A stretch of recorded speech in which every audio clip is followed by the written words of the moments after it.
تمام دیکھنے اور سننے والوں کو السلام علیکم۔ عورتوں کے ساتھ ان طریقوں سے ہم بستری کرنے سے عورتوں کی شرمگاہ ہمیشہ تنگ اور ٹائٹ رہتی ہے۔ ناظرین، عورت کے ساتھ ہم بستری کرنا مرد اور عورت دونوں کے لیے سکون اور راحت کا ذریعہ ہوتا ہے۔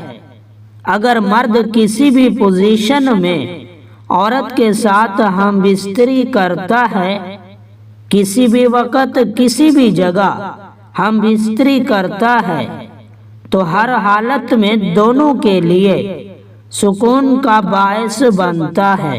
عام طور پر عورت کی شرمگاہ ہم بستری کے دوران کھل جاتی ہے اور سائز میں بڑی ہو جاتی ہے، جسے مرد بالکل پسند نہیں کرتا۔ آج کی اس ویڈیو میں ہم آپ کو ہم بستری کے ایسے طریقے بتائیں گے جس سے عورت کی شرمگاہ تنگ اور ٹائٹ رہتی ہے۔ نمبر 1، عورت کے پیچھے لیٹ کر ہم بستری کرنا۔ زیادہ تر کنواری لڑکیاں جب مرد کو اوپر لٹا کر ہم بستری کرواتی ہیں تو ان کی شرمگاہ کے دونوں اطراف والے مسلز پر نفس کی رگڑ اور نفس کے وزن کے پڑنے سے ان کی شرمگاہ کھل جاتی ہے۔ اس لیے مرد عورت کے پیچھے لیٹ کر آگے والی شرمگاہ کے راستے میں دخول کرے تو عورت کی شرمگاہ کے مسلز کمزور نہیں ہوتے، جس کی وجہ سے عورت کی شرمگاہ ٹائٹ رہتی ہے۔ نمبر 2، عورت کو الٹا لٹا کر ہم بستری کرنا۔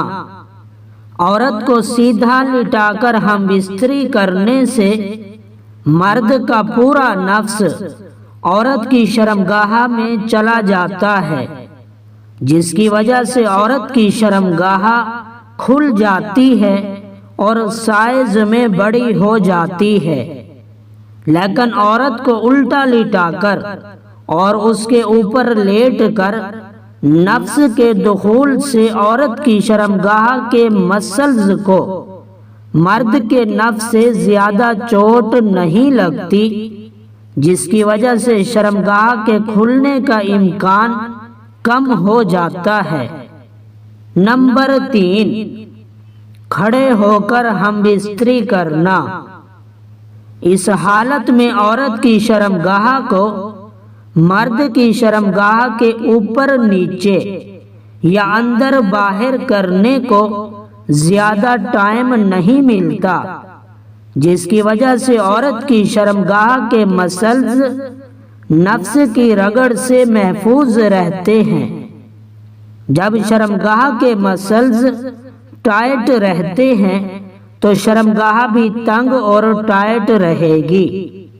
نمبر 4، اپنی بیوی کے ساتھ مباشرت کرنے سے پہلے میاں بیوی دونوں اپنی شرمگاہوں کو ٹھنڈے پانی سے دھو لیں تو مرد کی ٹائمنگ میں اضافہ اور عورت کی شرمگاہ تنگ ہو جاتی ہے۔